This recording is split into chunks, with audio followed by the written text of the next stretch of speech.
Hello, everyone. Welcome to Monetize Your Passion, all about how to gain your greatest clarity, be able to work from anywhere and build a business where you are actually in alignment with what you're doing in terms of the passion that you have and the monetization that it produces. And my guest today highlights all of that. Please make welcome Ali Laporte. And let me tell you just a tiny bit about Ali and what she does. She's a work-life balance parenting expert. For all you parents out there, I know that you're thinking, well, I'm a parent and I got kids and how do I generate income? Ali's your girl. Ali's going to tell you exactly how that happens, how she's done it. She's created milkmancom. It's the largest online search engine for parents. So it's a directory for parents where they can promote their skill sets. So parents, it's a big networking hub, right? For parents to come along and just showcase their work and to really build off and feed off each other's talents and skill sets. She's also got a radio program on iHeart, America's Talk Radio, with more than 6 million listeners. So this girl knows exactly to find her passion and be able to monetize it. And I'm so super excited to welcome Ali to our summit today. Ali, welcome to Monetize Your Passion. Thank you. It is an honor to be here. Thank you so much for asking me. Thank you. So Ali, first off the bat, I mean, that sounds a lot. You're a parent, you're an entrepreneur, you have your own radio program, you run a largest online directory for parents. How did it all begin for you? Oh, that's a great question. First of all, I have to preface it with, I never in a million years thought that this is what I would be doing. Never. But it clearly was my purpose in life, and I just had to find it. I did not realize my purpose until I became a mom. I mean, I came to Los Angeles to be an actress. I had a degree in theater, musical theater, and I was going to be, the next big, stage actress. And I was also working in the industry and working my way up corporate ladders. And so was my husband. And we decided to have kids, and we thought they were just going to fit into our lives like a puppy. Right? I mean, we were not at all prepared for the way that kids completely take over your lives and shift you and in good ways, as well as, it's kind of a culture shock for so many parents. As soon as my son was born, I suddenly had a different perspective on what I needed to do. I no longer wanted to climb corporate ladders. I no longer wanted to be an actress and work hard on my career. I wanted to be at home with my child, and it was unexpected and I wasn't prepared. So I spent a year with him in a terrible daycare, trying to figure out a way to earn money to come home. We just couldn't lose my salary. And so I thought, even if I can just create a fraction of that salary, maybe I could convince my husband that he can let me stay at home. Long story short, I actually lost my job. I ended up collecting a little bit of unemployment, not much, but enough for me to be able to budget and put things in order and strategize a way to come home. And it gave me enough time to be able to come up with an idea. Well, the first idea that I had was making jewelry, and I tried selling it and I started creating it. And I started thinking, I wonder if anyone would have if anyone would buy my jewelry over a department store jewelry if they knew the value of the dollar that they were given to me, that it goes towards baby formula and diapers and a roof over our head and food on the table. And I thought the only people that would really recognize the value of that are other parents. So parents know the value of our consumer dollar. Let's buy from each other. And that's when I created the milkmancom business directory. And it was originally for profit, but it became a nonprofit because it was just doing so much good in the world. And from there, I was offered my own radio show, and that's where I really started listening and connecting and being in touch with the true challenges that other parents were having in starting their business and managing their business and keeping their schedule together, in the flexibility that's required of you as a parent entrepreneur. And, over the last, 10 years, I've heard it all, and I've found solutions. I've helped people find solutions for just about any challenge that you can think of. Beautiful. That's amazing. The fact that, you start off with making jewelry. At what point did you say the jewelry making is not for me then? When my 1-year-old just kept stealing the beads and trying to follow that. But also, I love that. But also I remember I loved making jewelry, but it took a long time. Like it would take me days to make like one necklace. And I thought this is not the best use of my value. You know, I like if this is only going to sell for $50, maybe $30, but it takes me 2 or 3 days to make it, I'm only making $30 a day. So I didn't feel that I had the resources to continue on with that. And through just understanding how to market my business, you know, I did a lot of failing, a lot of falling down. I had invested in my jewelry. I'd invested in all of the, you know, I'd invested in, you know, in vendor tables. And I started getting a good sense of where I was going to get my return and where I was just going to be wasting my time and where my money was. And so I learned how to ask the appropriate questions to be able to make decisions to further my business. And I started realizing through all of this, I actually had a knack for business. I actually could see 10 steps ahead for what wasn't going to work, where the challenges were going to be, what the problems were going to be, so that we could prepare and not be so afraid of, you know, whatever unexpected circumstances might show up, so that we always are, you know, in a space where we feel confident that we can handle just about anything that comes our way. So that's really interesting, Ali, because from the jewelry making, you started My Milk Money, which is the online directory for parents. And then how from there did you start becoming a radio host? Because that's a real, like, how did that fall into place? It never would have occurred to me to be a radio show host, but first of all, I had the training. I mean, I went to school for voice and, you know, to learn how to use my voice, to be musically, aesthetically pleasing. Yeah. So I didn't even realize I was going to be so good behind a microphone until I actually started. I was just offered a podcast about 8 years ago, and I didn't even know what a podcast was. Most people didn't. I was one of the, I want to say, first 1,000 people that were doing a podcast. Yeah. And it was not called a podcast at the time because it was live. It was a digital radio network online. And I started off interviewing people. I wanted to promote their products. And then from there, I started bringing on other business experts that I wanted to connect with. And the show just kept expanding and booming. I had maybe 800 listeners in the beginning, and that grew the following year. By the next year, I had 65,000. The year after that, I had gone well over 200,000. iHeart, you know, got wind of my demographic, and from there went to 6 million. And now I'm actually going to be I'm going back to terrestrial radio in 2017, so I'll be on AM and FM radio. Congratulations, that's huge. Thank you. Yeah, lots of changes for the new year that I'm looking forward to. That's beautiful. And what I'd love to know, Ali, is how did that, so someone's watching a podcast right now who's probably a parent and going, how did you get that 800 and then to reach the next year 65,000? What are you doing? Is it the guests you're having? Is it the content you're sharing? What creates that momentum?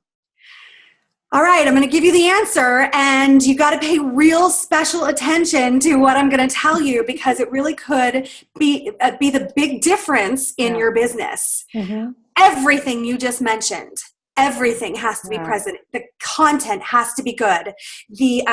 I have to know who my demographic is. I have to be in touch with my audience. I have to know what their challenges are. Mm-hmm. I have to know how to speak to them. I have to know really how to, you know, connect with their core in a way that makes them trust me and understand me. I have to create content that they can't really find anyplace else. Not easy to do. I have to be really selective of the guests that I'm bringing on. Mm. And I usually bring on guests that are proven, have proven track records, have lots and lots of influence. And I also run a very strategic social media marketing campaign, which also has components such as knowing how to speak to people, knowing how to message it appropriately, really fine-tuning the message so that people don't feel like they're being sold to. They really feel like the message was created for them in their personal situation. If every single box is checked, you're going to be hugely successful. If something goes wrong, if you're not getting numbers, for example, or if you're getting numbers but you're not keeping the numbers, you can usually know where you've fallen short. So if I'm getting the numbers, I'm doing a great job in my messaging on social media and promotion. But if I'm not keeping the numbers, my content is boring, my voice might be monotone and boring, my guests might be boring. So I need to figure out where I need to adjust and improve upon that. If I'm getting lots of people, and they're staying with the show, but I don't have a whole number of people, then my messaging and my promotion needs to be tweaked and adjusted. So every single thing, when it works, you can tell where you're bottlenecking, and you can tell when you're hugely successful and where you're going to get the greatest results. Oh, I love that. And I don't know if you can see views. Her passion is just like, it's up there. It's it's infectious. Which brings me, Ali, to something that I guess parents would have a lot of difficulty about. And I recall when you and I spoke earlier, about a week or so ago, when we were setting up this interview, that you were telling me about sales is a big thing that you do. And I don't know, was that a big hiccup? Because obviously, in order to earn an income for yourself, monetize your passion, you need to be able to ask for a revenue, for an income for what you're giving value for. And that, when we spoke about, some women specifically feel a bit awkward, salesy, pushy. But if you're creating value, then that's what you need to earn. It's just the way the world operates. How did you find the sales conversation? This is such a great question. And I will tell you that if we're really, I'm assuming there are a lot of women on this call. Yes, yes. And if you're men, it's fine. But the answer I'm going to give you is really going to apply mostly to women. Yeah. When I first got out of college, I was taking all these sales jobs, corporate sales. I sold copiers. I sold, security systems, office products. But what I realized was that a lot of these companies were spending a ton of money sending me out of town for a 1 or 2 week training that really was terrible. And I don't mean terrible in the sense that it didn't help some people, but it was very geared towards the male sale. It was very ego driven. It was a big competition. Who's going to win the fight? It was all this power struggle and how to get the power struggle. And it doesn't work for women. And I think that's why women are so uncomfortable with sales. Well, long story short, I got a great job when I was like 23 years old selling workshops to actors in an industry that I was super passionate about. I loved working with actors. I really cared about helping them further their career. So I knew that the product was a good one. I believed in it. But the other thing was that I never really sold them. I kind of turned the conversation around so that they were telling me exactly what they needed. I never sold anything. I never convinced them. I was not in the business of ever convincing anybody that my product was valuable. I already knew that my product was valuable. And if they didn't see that, then I was going to just be wasting my time trying to convince them, oh no, you need this, you need this, you need this. No. By the time they were done with the conversation with me, they already knew that I was the real deal. They already knew that they needed my product. And they only hoped that I would take them on because I was so good at what I was doing. I was so good at my product. I had a long wait list and I couldn't take that many clients. So they had to prove themselves to me to be my client. And if you see that there's sort of that shift, what it does is it breaks down barriers so that nobody feels like they're being sold. It shows people that you really are invested in helping them and in furthering their career, whatever product you have. Yeah. And number 3, if you do it correctly, you can do what I like to call froth. Froth is like drool. It's getting the person on the other side to go, I need that. I want that. Like when you smell pie or something and you're like, that's what I want. You start frothing. You know what I mean? So if you do this correctly, if you really ask the right questions about where their needs are, where they're struggling, what they've done so far, what are they disappointed in? Did they have a bad experience? What are they investing their money in? Do they have a budget? All of those things, you get them talking about themselves. They feel that you're invested. They feel that you really care about them. They're going to tell you every way to sell them. They're going to tell you their budget. They're going to tell you if they're even worth your time. If they're never going to close, you can just say, you know what, I don't think you're ready for this. And that's okay. We'll talk when you are. So you don't have to waste your time on somebody that is not convinced or isn't going to close, and we all get those, but don't waste your time on those. What you do is you ask somebody what their needs are. And if they say, well, how much is your product? Well, I'll get to that, but I need to find out first if I can even service you. I love and that's how women sell better. And we're not even selling. It doesn't feel like selling. It feels like pre-qualifying. Are you a good match for them, and are they a good match for you? And if they're not and you're not, it's okay. Walk away. This isn't a good match for you. That's why I personally always do pre-screening. I always give a 15-minute consultation for any of my services so that I can get to know the person before I even try to sell them into a course. And there have been times where I'll say, you know what? I don't think this course is going to benefit you. You're not ready. You're just at the beginning of your business. You don't even have a website yet. I'm going to be teaching you how to drive traffic to your website, but if you don't have a website, it's not going to help you. So I'm going to say, no, I don't want you in this course right now. Call me when you have a website and then we'll talk. Yeah, love it, love it. And how did you get to that space, Ali? Because you're determined, you're ambitious, you're out there at that level of belief, because the one step behind the sales is the belief which you already pre-positioned and you had. How did you develop that such that it was so strong that you had, because selling has a bad rap, but selling is just servicing, in exchange for what you do. That's how it works. It's just pre-qualifying, yeah. So how did you get into that state of really believing that what you had was not just what you thought was good, but it was damn good value for the people you were going to service with that? Gosh, there's a lot of answers to that one. First of all, I didn't always have the confidence. I failed a lot. I was incredibly insecure. I had a lot of tears. I had a lot of beating my head against the wall and saying, why can't I close these deals? Yeah. Why is it not working for me? I do attribute it to the boss that I had in that sales job where I was selling to actors. She really worked with me. She practiced with me. And a lot of sales coaches and sales training, they don't practice with you. We did mock conversations again and again and again. Yeah. We did all of these practice scripts. We wrote out the scripts for every possible thing. And I practiced again and again. And I made it sound really natural and really fluid until I was confident in it. Mm-hmm. She didn't even let me get on the phone and call actors until I really knew my stuff. So it took a month. It was like a month of training, hardcore mock examples of just pretending on all of these sales calls. And she would work with me again and again and again. And that's really what I started offering my clients. They need that practice. They don't just need the script. They need to hear themselves. They need to hear, does it sound natural? Are they talking too much? Are they listening enough? Are they really tying it back into the conversation? Are they making it all about that person? And the only way to really do that is to really practice, fail, see where you need to improve, and then improve. So failing is actually really, that's going to help you. You have to fail. That's where you're going to get better, is by learning from your mistakes. So welcome those mistakes and to just improve upon them. You don't have to beat yourself up.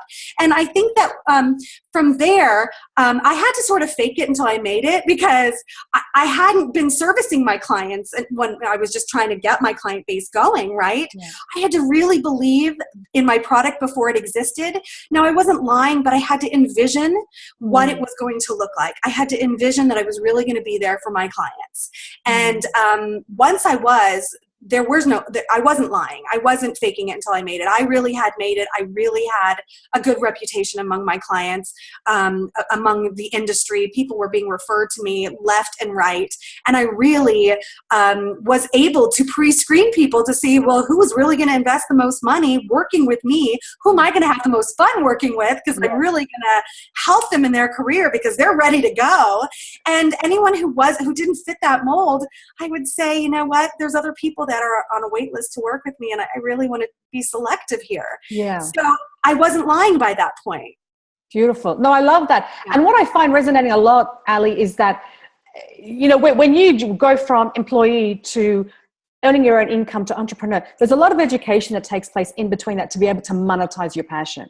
Because the mindset and the skill sets that you were an employee is not the same that you're going to be transferring into running a sustainable business where you can be able to monetize your passion. And obviously you've invested in yourself to be able to get to that level. Mm-hmm. Would that be correct? Of course. I've invested in myself in training. I've invested in myself in time. Yeah.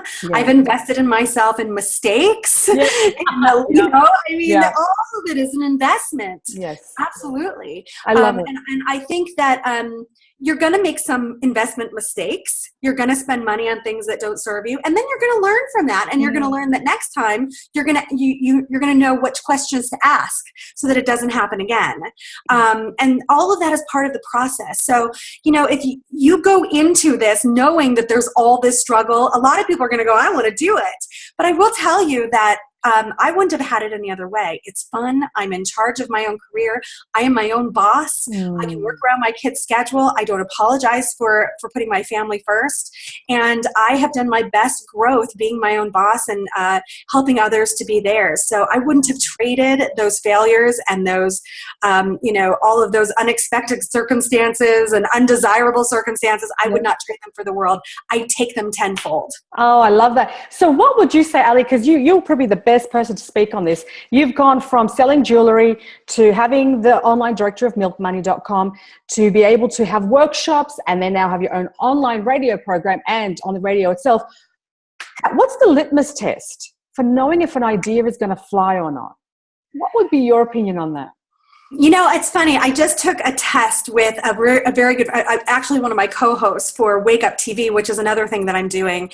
And she had me pegged, and she said, the problem with you is that you're always 10 steps ahead and nobody else can ever see it. And it's frustrating for you that you can't explain to people that you can sort of foresee all of the challenges before they arrive.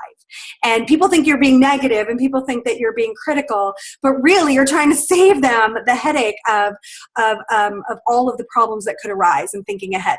So to be honest, I don't know how to teach that yet. It's sort of just a gift that I've had, and maybe it's from all of my experiences of, I'm not afraid to evaluate my experiences. I'm not afraid to take a look at the dark times and the times where I lost money and the times where, somebody took advantage of me and I didn't have a contract in place to protect myself. I look at all of those things and I go, okay, that came into my life. It presented itself to me because I believe that the universe is always conspiring in my favor. And somewhere along the way, the universe created this undesirable circumstance because it had a lesson in there for me. So the lesson might have been, from now on, I'm going to create a contract and an agreement that protects me. From now on, I'm going to have this as my price, and I'm not going to back down on that. From now on, I'm going to, pre-qualify people a little bit better so that I don't end up with a client that is just a big headache. So these are all circumstances that, believe me, lots of tears, lots of me, wallowing and not wanting to get out of bed. I'm not saying things were easy, but what I will say is that it did get easier once I started realizing that these were all just sort of tests to help me get a little bit further. Then I started welcoming them. Oh, great. I made a mistake. What can I learn from this? Yay. Now I never have to make that mistake again. And I am much smarter than I was. So I guess my advice would be to really welcome all of the circumstances that you're presented with, because they're all being presented for a reason. Yeah. No, I 100% agree with you, but especially because your evolution of entrepreneurship and what you've been doing is so vast and so different in different industries that, you've really been on a beautiful trajectory, and that you've landed exactly where you want to be, which is where I tell people, just start off with what you know, and then from then you will learn how to monetize it. Just start off with what exists, like you had with jewelry. Like you just started off with that, and then that came with, well, how can I showcase this and highlight it and get more parents to buy from it, which Milk Money started, and then from there so you just start from where you are. Was the journey worth it? Is the journey worth it? Absolutely. Oh, of course it was worth it. And I want to say this, that very often we're so focused on making money, and that is important. For women especially, we have it's built in our DNA to not want to ask for the sale, not want to ask for the money, not want to value ourselves. Even if we know we're worth it, it's very, very hard. Yes. But what I've also noticed is that if you feel icky about something, let's say you're selling a product that just doesn't feel right to you, that's a signal for you to either not sell it, because if you don't feel comfortable, then anyone who you're selling it to is going to pick up on that. I'll give you an example. Right now I'm in the process of, working out a contract for a new studio. Well, he wanted me to go out and get sponsors, and he knows I'm very successful at that, very successful.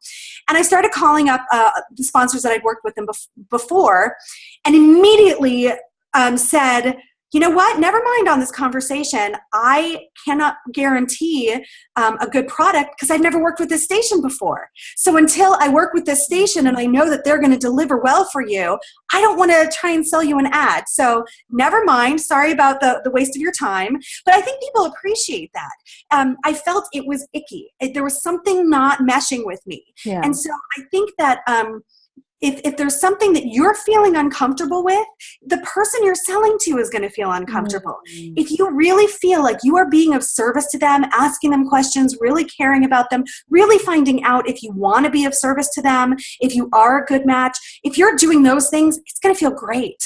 You know that you're going to be in alignment because it's going to feel good. You're going to feel like you're on the right track and you're connecting with them and you're going to be excited to work with them. That's how you know. And any other awkward feeling, pay attention to that because those are signs that you've got to adjust something there. Yeah, I love that. I love that. And what would you say, Ali, would be the top 3 things that you just need to be aware of, take into consideration as you're going into this field of monetizing your passion? If I'm a parent and if I've got kids or 1 or 2 or 3, and I'm thinking, you know what, maybe it's time for me to just, why not? What's the worst that can happen? What would you say are 1 or 2, 3 things that I would need to be aware of as I'm exploring this journey or going into it or accelerating it? You know, I used to have a list of things, advice that I would give to first-time entrepreneur moms and dads. Yeah. Number 1, I would always say work with moms and dads as much as possible because they're going to get you and you're not going to have to apologize for your awkward, flexible schedule. You would be surprised how much we end up apologizing for our lifestyle, for our kids, for the fact that we're a mom to somebody who doesn't have kids and they don't understand and they don't get it. Mm-hmm. So it doesn't matter. I mean, I don't know, we all know what it was like before we had kids. We know how we felt about, or how we, I thought it was like just having a puppy. Like, no, there's no way you can really explain to somebody what being a parent is like and why you need to put your family first without apology. There's no one on the planet who will understand that no matter how much you try to convince them, no matter how much they tell you, oh, I get it, I'm an aunt, or I have friends with kids, they do not get it until they have kids. Yeah. And so minimize your stress level, minimize your need to explain or apologize. Just say, you know what, I don't think we're a match and I would prefer to work with people who are in the same mindset as me. Work with parents as much as possible. Then when you can take a conference call when your kids are in the background and you're being disrupted, you don't have to apologize for it. And on top of that, you're actually giving your client or the parent that you're dealing with permission to do the same. So I really believe that the reason that small business among families has bloomed over the last 8 years is because we stopped apologizing and we really worked with one another. Some people in the beginning were sort of angry at me. They said that I was alienating non-parents or, discriminating against them. Right. And, I understood how it sounded that way, but I always said, no, I'm protecting you. You don't want to work with me. Lane, there will be disruptions. Whatever I promise you might not get to you until the end of the week. There's better coaches out there that don't have to, play with, the schedule of their kids. I will recommend some to you, but I'm telling you, you're not going to be happy working with me. I put my family first. I don't apologize. And that's why it's easier for me to work with parents. Beautiful, beautiful. And if someone is a parent out there, Ali, and they want to be able to take their skill sets or their passion that they're monetizing onto milkmoney.com, how does that process work? Our Milk Money is a free membership, free organization. There's no money. You can donate if you want. It helps keep us going every year. I just work off of donations just to keep the domain going and to just keep the hosting going. But it really sort of runs itself. So you can just go to ourmilkmoney.com, fill out a profile. You'll also get put automatically on my newsletter unless you don't want to, but that will give you updates on, I send out weekly updates every time I have a show. I usually bring on amazing guests that are really proud prepped for helping you. I'm really diligent about anyone who gets to be on my show. They need to give my audience good nuggets of information, things that we haven't covered before. We also have a huge library on iHeart and also thislittleparent.com if you're just looking for free resources. It's a lot of free resources. I wanted that for parents and moms. I know that money's tight, and so I wanted to be able to offer all these free resources without any strings attached. So what I've done is I've gotten sponsors to take care of the cost for my radio show, for our milk money, for anyone that wants to donate, so that all of those resources are free for you. Beautiful. Oh, that's wonderful. Thank you. So all I've got to do is go onto that site and then load up a profile and away to go. Yeah. Beautiful. And so can non-parents purchase from that and you'd be fine with that? Non-parents can absolutely purchase. Anybody can use the directory. If you're not a parent, I won't list your services, but that's there's so many other services that will support you out there, so I don't feel so bad for you. Yeah, no, that's absolutely fantastic. Yeah, because it's specific to that market, and that's what's brilliant about it, because it's for that parental market that need that platform that you're providing. Yeah. Definitely. And what I'm most excited about is, Ali, is that you're kindly also giving our viewers a gift called the Art of Alignment ebook. And guys, if you haven't already caught on that, Ali is very much aligned with what she does. When she goes in, it's 2 full feet in and with total passion.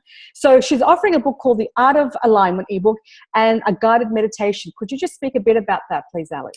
Oh, yes. I created it's my bag of tools. It's my trick to get into alignment. First of all, the ebook is going to tell you why being in alignment is so important, especially for multitasking moms. We're always putting out fires. We can plan our day as much as we want. It's always going to change. There's always going to be something that's going to change, and we've got to go with the flow. And when you are in alignment, it's like time slows down and you can just easily make decisions without hesitation, and you don't worry. You don't worry about making mistakes. You don't worry about making the wrong decision. Even if you do, you feel confident that you'll be able to fix it. Being in alignment is like being in this zone where you can just accomplish things so effortlessly and so easily. And getting into alignment is hard to do. So what I do is I share with you all of the ways that I get into alignment, and I help you find the ways that you are going to get into alignment.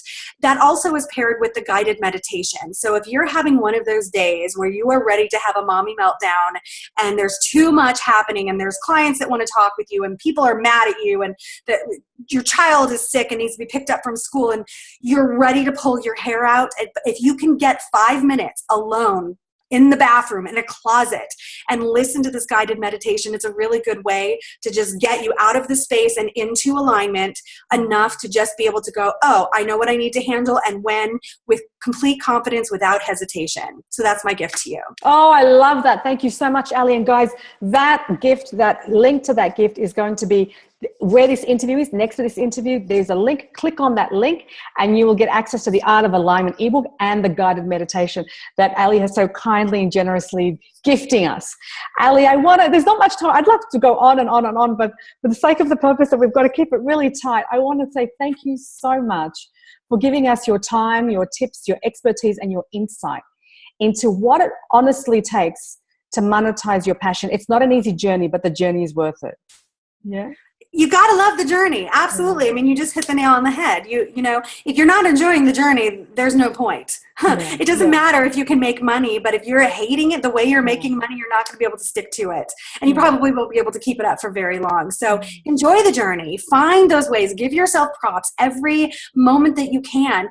And there's times where you're going to have to say, you know what? I am going to take the day off and I'm going to take my kids to Disneyland. You know why? Because I can. Because I am the boss of me and no one can tell me otherwise. And appreciate those moments because that's why you're doing this. Yeah. How liberating. What an absolutely liberating thought to be able to do that. And obviously you're the pin-up girl for it because you are a mummy. You've been through the trenches of making it happen. And then now you're like the role model of how it actually can be executed. And what other way to do it, guys, is to get into alignment. And that's why Ali's gift is just like spot on. Because if you're thinking, well, what can I do? How do I, what's my next best step? get into the art of alignment, which is why it's so perfect that Ali's offering it. Ali, thank you so much for your time. It's been a pleasure, an absolute pleasure getting to know you and speaking with you. And guys, make sure you go to ourmilkmoney.com if you're a parent and you'd like to list your services. By all means, go and do that. It's a brilliant directory. It's the largest online directory for parents, so I'd highly recommend that if you're looking to monetize your passion. Have a beautiful day, guys. And Ali, thanks once again. Thank you again, Rita. Bye.